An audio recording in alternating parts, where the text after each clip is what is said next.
Hi everyone, my name is Honor Harger and I'm the Executive Director of ArtScience Museum in Singapore.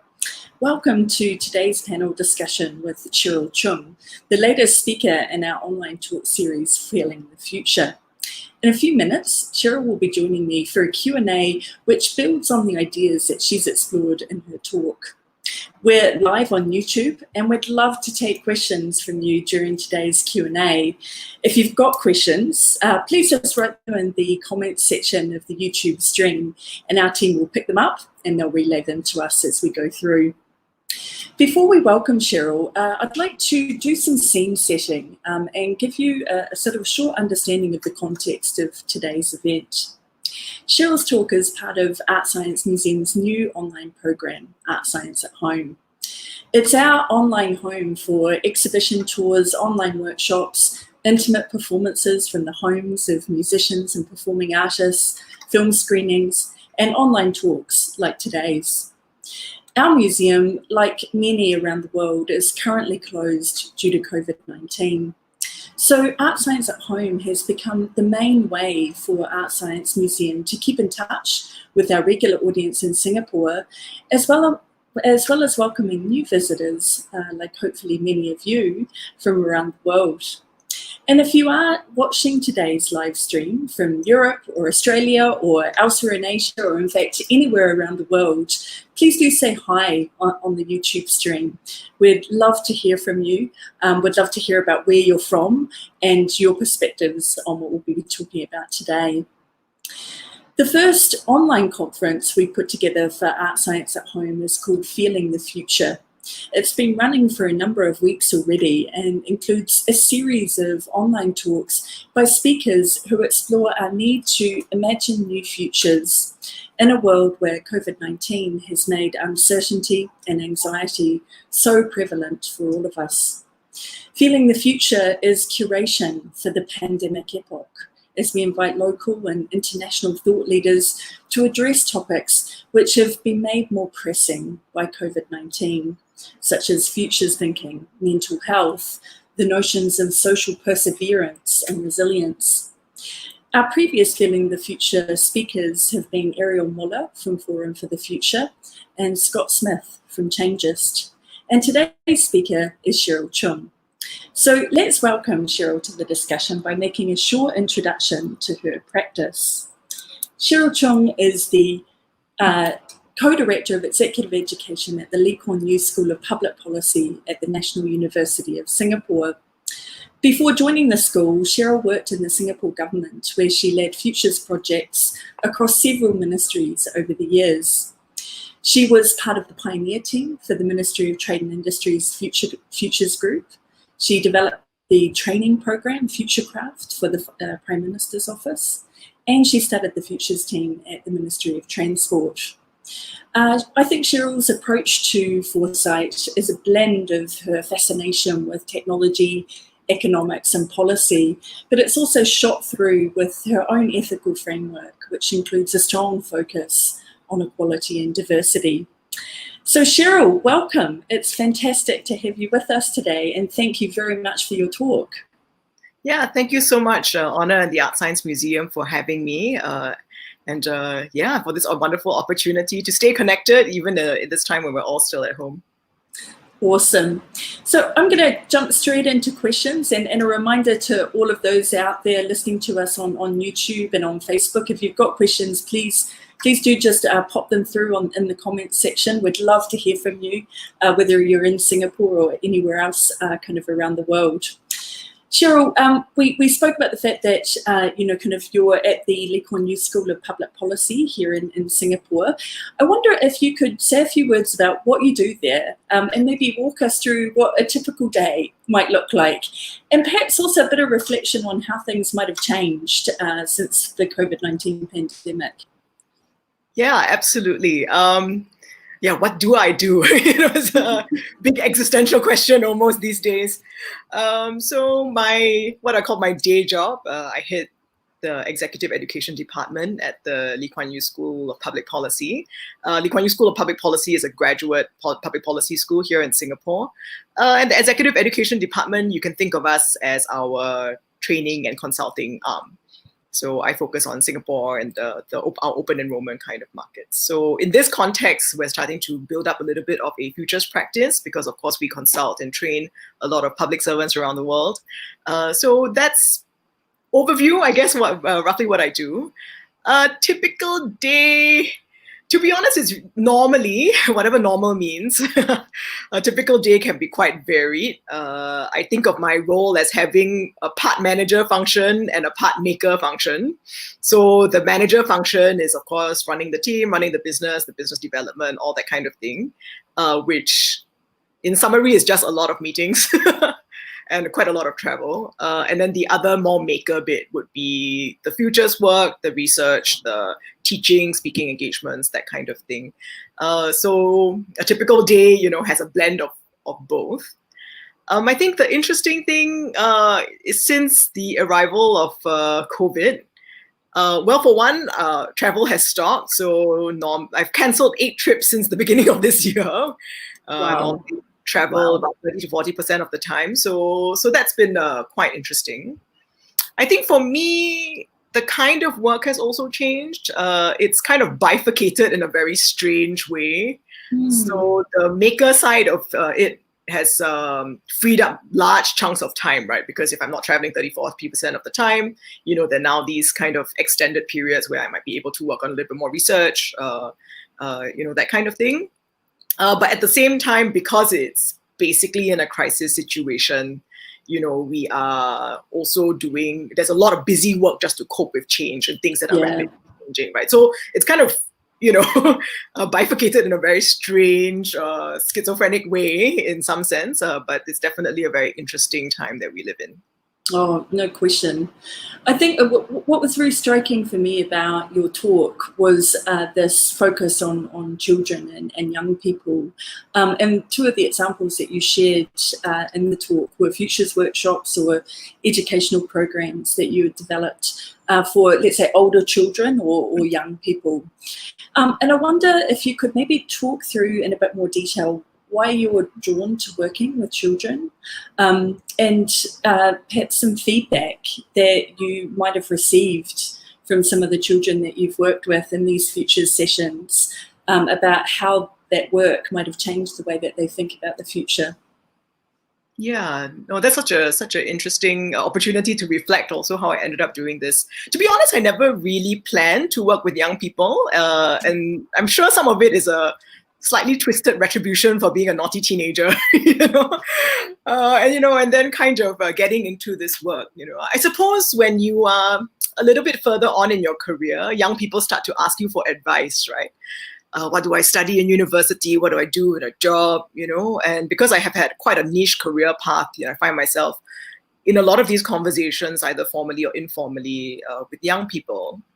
And over time, also found myself actually using my professional training to start to give personal advice, so starting to think about things. And I mentioned this in my talk, right? Don't think about your future or, what you're going to do in university as a singular path. Think about it more broadly. Think about many different options, think about how you might thrive in scenarios or situations that may not be obvious to you now. How can you be open to that possibility? And a lot of that advice started coming in that form. There was one particular student I remember very early on, and it was this young gentleman. I was giving a talk about. It was basically like a mentoring session, right, for students after their A level, so they were going into university. And this young man came up to me and he said, "Oh, can I ask you about your degree?" And I did undergraduate economics and never practiced a day in my life. So he said, "Oh, can I talk to you about economics?"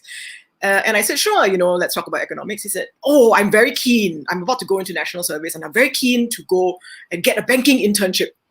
And I said, "Oh, okay. Why do you want to do a banking internship?" And he was fixated on this idea that he had 10 weeks and he didn't want to waste this 10 weeks so he could go on this banking internship.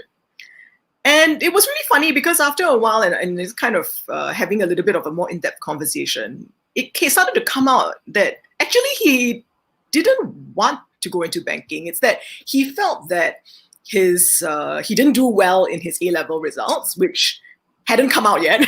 So this was hypothesis, right? He thought that he didn't do well. And he had always wanted to be a doctor. And I said, okay, why do you want to be a doctor? And he said, oh, because I want to help people. Wow. And then I said, and you think banking is the best way to do that? Yeah.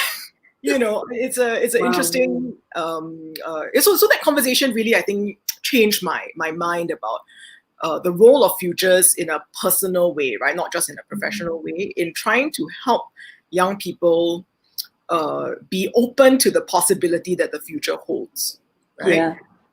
And how to train that, because it's also anxiety ridden, right? You know, the future can be anxiety ridden, and I think how to help people get into that mindset, you know, and that habit of mind to, you know, kind of expand their possibilities, so they also don't put so much pressure on themselves on this singular path that may or may not lead to their happiness, right?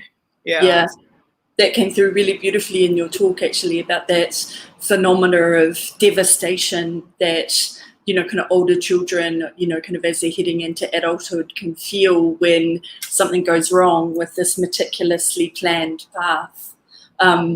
You know, and that agility, I guess, that you may develop through a kind of futures thinking process could, yeah, just add some resilience there, you know, which is quite needed. We are taking questions from the floor. We would love to hear your comments and questions, whether you're in Singapore or around the world. Just type your question into the YouTube comments, and we've got one from Baozin, who asks how the coronavirus might change the way that we think about the role of the educator, and how we might need to be preparing our youth for a post-COVID world.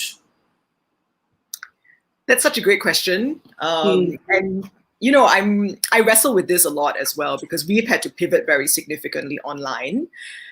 This backdrop, as you see, is you know, my virtual classroom. But as I was telling you know, during the kind of rehearsal, I was saying my bed is actually just here, you know, and this is not a normal kind of situation, a classroom situation for me, right?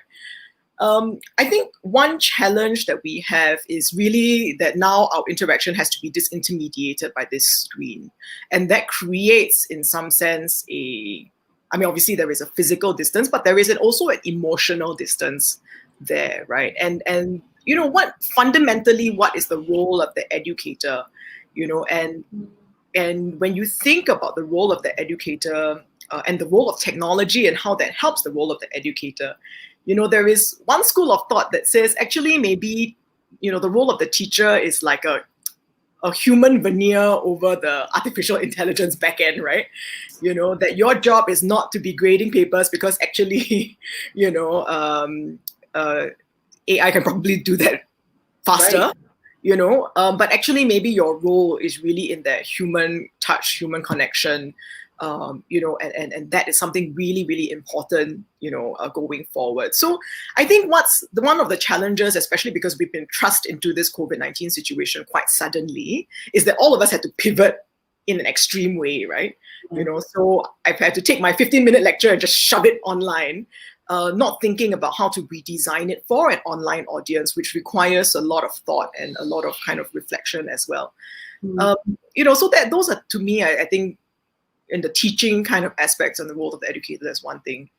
The last thing I'll just say is again, and I mentioned this in my talk, you know, this feeling of lack of ownership or agency about the situation that we're in. And I don't think it's limited to young people. I think all of us have this 5 stages of grief, you know, of COVID, right? And this challenge of how we're feeling about you know, this situation that we have found ourselves in, and then, you know, for some of us, that the path to acceptance has actually been quite long and quite terrible, right? And you just think about a young person who may not have that same, I would say, emotional and social kind of development. You know, it's even more difficult for them if they don't have the right tools to cope, right? So I talk a lot about futures as an anxiety coping mechanism. You know, yeah. It's like a habit of mind, so that you can say, okay, I understand that I'm feeling very flustered. And I can be very quickly drop into analysis paralysis, right? But what I need to be doing is taking 2 seconds and just take a deep breath and think, okay, actually, you know, what is alternative futures that might see my thriving or see a different or positive future for me. I think that those are tools that are really important for us to be teaching our young people. So much so. And in fact, that segues very neatly into the next question that we've got, which is from Nina, who really appreciated the example that you used at the top of your talk about politicians. We've seen the, kind of the state leaders of Finland and New Zealand directly addressing children in specially designed press conferences, which you flagged up. And Nina notes that not only does that involve children in the conversation, but it also encourages them to take an active interest in shaping the future. She asks, would something similar be a good idea here in Singapore? Are there other ways that leaders can involve young adults in futuring? I think there are many ways that leaders involve young adults now. But I do feel that a lot of it is also about, again, that's why I focus very much on the tools, right? Yeah. It's not just about opening up a room and saying, oh, come, talk to me about the future. It's also about leveling the playing field on both ends, right? Because I can also come in, and it doesn't even have to be a politician. I can also come in as an academic and say, oh, I'm going to talk to you about the future as a professor, as a, somebody who is a very big power distance to a young person. Right, and that is still not. We're not talking as equals, right? Or we're not talking with the same kind of information access and tools and all that kind of stuff. So I think as an educator, the way that I've been thinking about it is before we even get there, or in the journey to getting there, one crucial step has to be around also democratizing the tools so that young people can also have the same language, right? And there's a common vocabulary about how we're talking about the future. That when I say, oh, perhaps this is another scenario, I'm not saying, oh, you are wrong. I'm just saying, let's consider another possibility, right? So I think that this is, to me, an interesting set of skills, right? That would really be important in having this co-creation of the future. Yeah. So, speaking of that, skill set and how one develops it, obviously before you went into education at the Lee Kuan Yew School of Public Policy, you were a foresight professional yourself, working within several ministries in the government here in Singapore. And as we've discussed at length in the past, Cheryl, I think it's fair to say that the Singapore government has a pretty stellar reputation globally for its foresight capabilities. There's futures teams embedded within several ministries, several of which you helped set up yourself, as well as obviously these dedicated organisations like the Centre for Strategic Futures that advise at a senior government level. So in your opinion, and really I'm asking you this, as an individual, why do you think Singapore went down this direction of developing its futures capacity in this way, and what makes Singapore's futures approach distinctive and unique? Yeah, that's an interesting question, and I think when we approach it from the public policy perspective, of course we're looking not only at Singapore as one model, but of course there are many other governments around the world that do futures work. I think to take a little bit more of a comparative view, then I would say Singapore has a few interesting characteristics going for it. So one is of course being very, very small. Part of that relates to also having a little bit of existential crisis or chronic existential crisis, right? That there's this feeling that, it's Singapore as it is currently, manifested is maybe not something to be taken for granted, and maybe a bit defies logic in a way, and it may not be the natural state of the universe, right? So you often hear people saying Singapore is paranoid, right? It's a paranoid nation, and paranoia because it didn't exist 50 years ago, right? 55 years ago. So I think that has definitely underlying pushes this motivation to want to think about the long term, because the long term actually does have fundamental existential risk for Singapore. I would say the other parts that lead to Singapore developing futures capacity, and by Singapore I mean the Singapore government specifically and not Singapore as a whole, is that of course we have a very professional civil service. So in the Singapore context, as compared to other places, futures is a bureaucratic function, not a political function. And not to put value judgment on which one is better, it's just that in here it sits with the civil service, right? And I think that that's also something that's quite interesting. Yeah. So because of that, there's a certain institutionalization which has happened here that has not fluctuated over time, right? So we did the first set of national scenarios more than 20 years ago. And this doing it for some time, and quite a long time, consistently actually does pay off.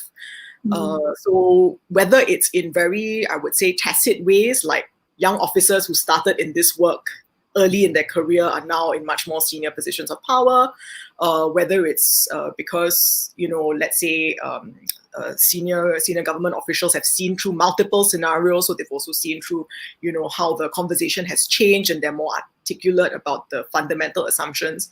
I think that kind of consistency, and again, I talk about futures as a habit of mind, right? And a practice, I think that consistency matters a lot for organizations. So I would say that those are some of the reasons why Singapore has developed this capacity. What makes the Singapore approach distinctive?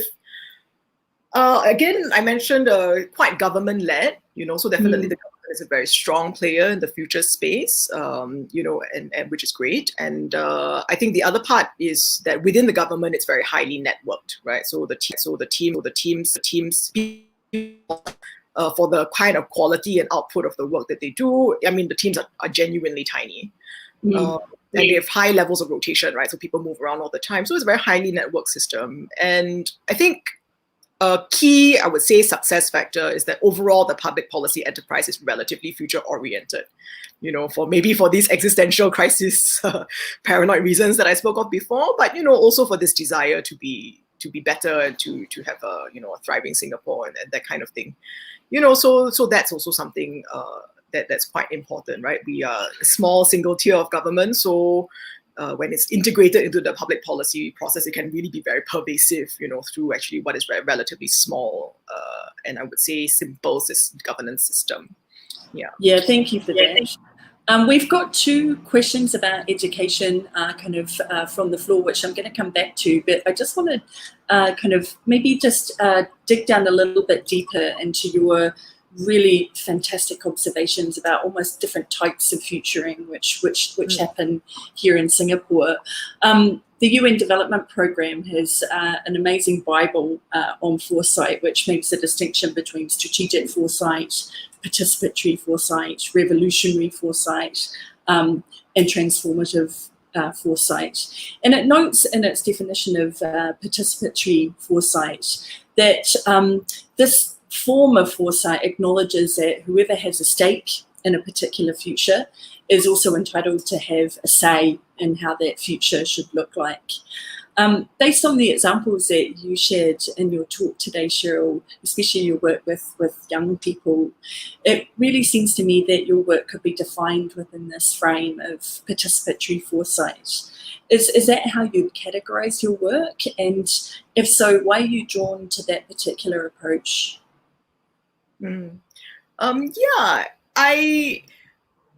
I don't know whether I would categorize my work as just participatory foresight. It is much broader than that in many ways. But I think definitely participatory foresight has been an emerging theme and a very much growing theme in the recent years. I think fundamentally the question I'm trying to ask is the future is for whom and for what purpose, right? When we talk about imagining new scenarios, who is at the table for these conversations and what is it for? I think we have to also acknowledge the idea that it's like, they say the history is written by the winners, but the future is also written by the winners in a way, right? Right. Yeah. And also it's thinking a little bit about, okay, how is the future created? Is it just these micro grand narratives, but it's also these micro stories, right? And having, these, how do you get this kind of just wider diversity of views in? I think there's that kind of approach to it. I think the other one, which maybe comes a little bit more from my work more in the academic space, is that as an academic and as a researcher, very often you are representing the views of people you interview or people that you're researching, which requires your interpretation, right? You're often speaking on behalf of you know. And while that advocacy work is super important, I think those of us who do this kind of work are also very conscious about using, you know, the language of the people we're talking to, right? That it doesn't just get filtered through my, you know, middle class lens or whatever, you know, and come out the other side, right? And that means maybe, you know, becoming a better listener, you know, and being a more authentic, like a mirror to some of these conversations. And I think, you know, that for me has been a very important part of the work. In the talk, I spoke a little bit about moving from just advocating for the future to really helping the future advocate for itself, right? And who is in that future, you know, how can we make that as wide and as inclusive as possible, you know, so that it can also advocate for itself, it can find its own purpose, right? Yeah, so I think that's the way that I've been thinking about participatory foresight. Great. So we've got a wonderful selection of fantastic comments and questions from the audience. So I'm going to take two now because they're both about education and about how education might be changing. The first one is from Shab Kumar, who says hi, and wanted to ask about the economics of education and how they're changing. He notes that students are suing universities as they no longer have access to physical sites of education, and asks how should higher education respond to this? And moving forward, should education be cheaper? Yeah, no, that's such a fantastic question. You know, I think the first thing that jumps out of me is that it's very difficult to lump higher education in one big bucket, right? I think that there's a lot of conversations around now with COVID about, again, you know, this kind of stratification of the higher education space. And it doesn't have to be higher education, it could be education in general, you know, and there's one school of thought that says, you know, elite colleges will survive because of their very large endowments, you know, and deep pockets. And publicly funded, you know, kind of public colleges will face a lot of challenges, right? So to me, I feel like that if that happens, you know, then again is this question of democratization, right? Mm-hmm. What is the role of education? It's not only the physical building, you know, and kind of being in the physical campus. It's also about what goes on in that campus, right? Whether it's, you know, for example, in a graduate school, I would say 75% of the value of your degree is the wonderful people that you meet in your class. Exactly, yeah. Right? And the time you spend with them late at night arguing about public policy, right? You know, I think that is the I mean, as much as I would love to say the value comes from the professors, you know, that is true, but it's also the platform that gives, right? And I think that's also something that becomes very important. How do we preserve that kind of value even in different modes? I think it becomes a challenge for us going forward. Yeah, but definitely if the question is simple and says should education be cheaper, then my answer is yes. I think education should be cheaper, but cheaper for whom and for why? You know, I think that can be unpacked a lot more, which would be great. So actually the next question is almost like the sort of flip side of this piece. It comes from Nur Najiha Pateri, who asks, with the growing trend of internet access literacy when it comes to learning, do you think homeschooling is a better alternative to formal institutions, perhaps for families for the future? Yeah, I think, you know, again, it's also about trying to understand some of the assumptions behind some of these trends, right? So the trend of, for example, internet access and the ability to access devices. I think that also, it doesn't look the same for everyone. You know, the fact that I have a room with a door that I can shut, you know, to be able to do this talk is not a common experience for everybody, right? And I think that we also have to recognize that, because even though this setup might be very comfortable for me, a similar setup may be near impossible for somebody else. And then that basically it's not because of grades or merit or whatever that you are denying somebody education, it's because of that setup, right? So I mean, I think with a lot of the challenges with home-based learning, a lot of them were, for example, are there enough devices for all the children in the house, you know, that work on the same, you know, on the bandwidth for the internet support, you know, this kind of video streaming, for example, right? There are Yeah. stories of community colleges in the US where, students had to drop out because their only device was a mobile phone, and they weren't able to use the data on their mobile phone to stream 3-hour lectures. Wow.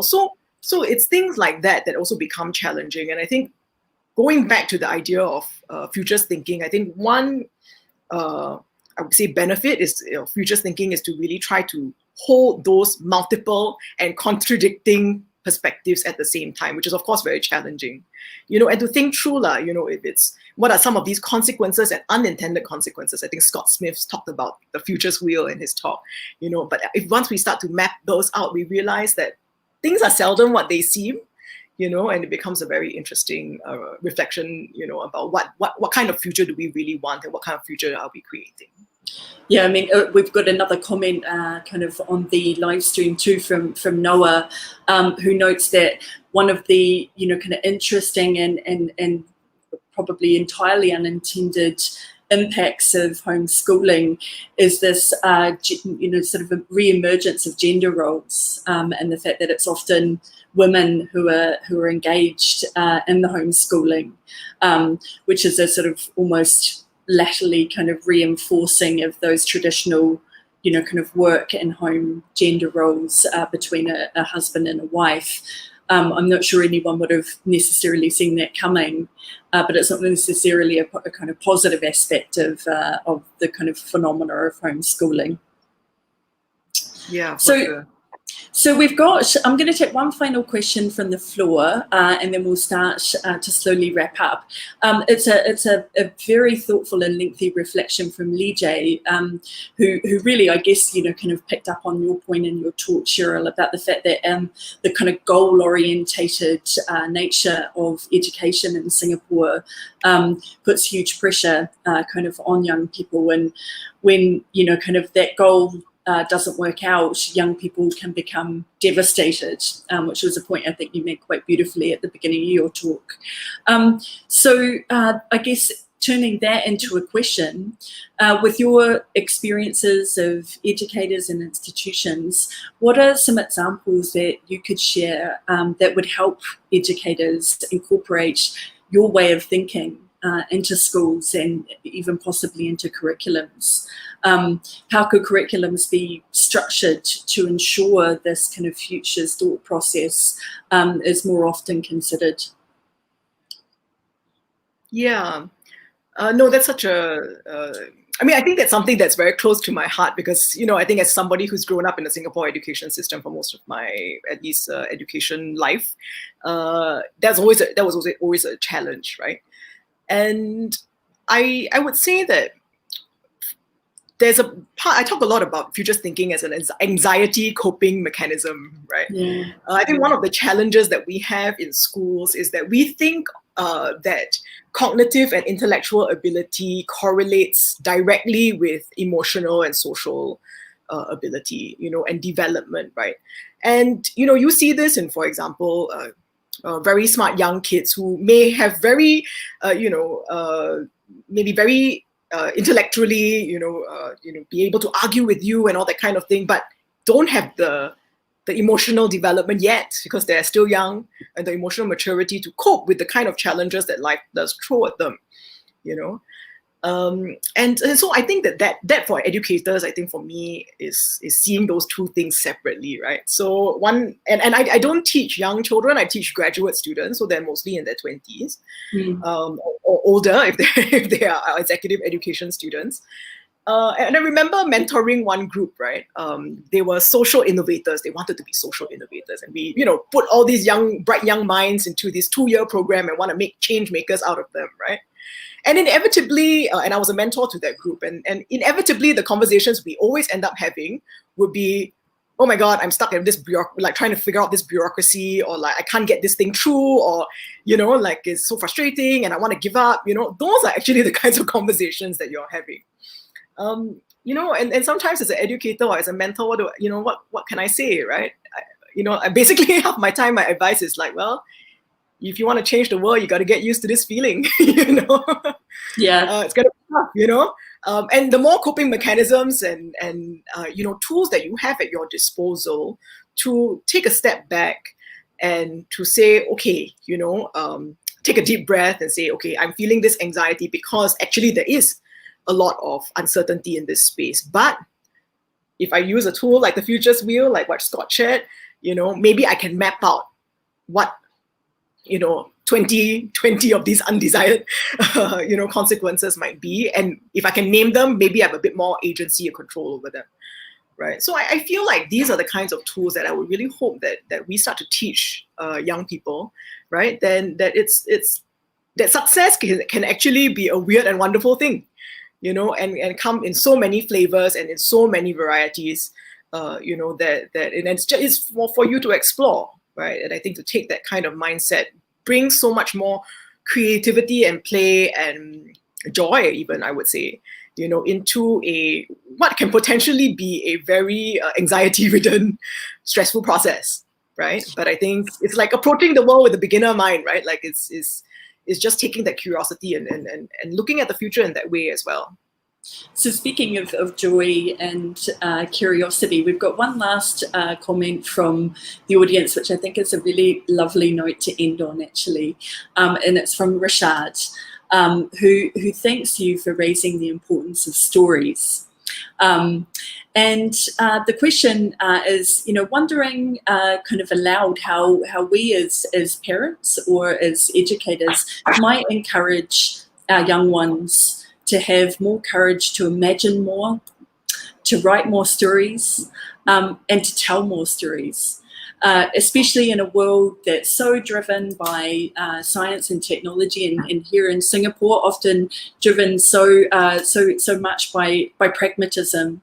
Kind of how can we, kind of cultivate and imagine, kind of stories as one of those tools, I guess, for mapping the future. Yeah, for sure. I mean, that's something that's very close to my heart. And I was shuffling in my bookshelf back there.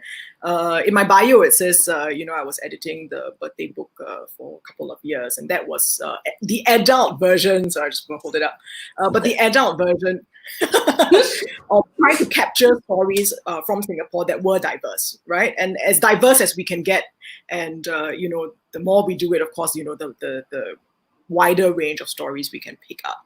But the one I really wanted to show is actually the kids version, which I did not edit, a friend of mine edited, and it was the same premise as the birthday book, in which basically we gave a prompt. In this particular example, it was the stories we must tell, and we gave them to young people and let them loose, right?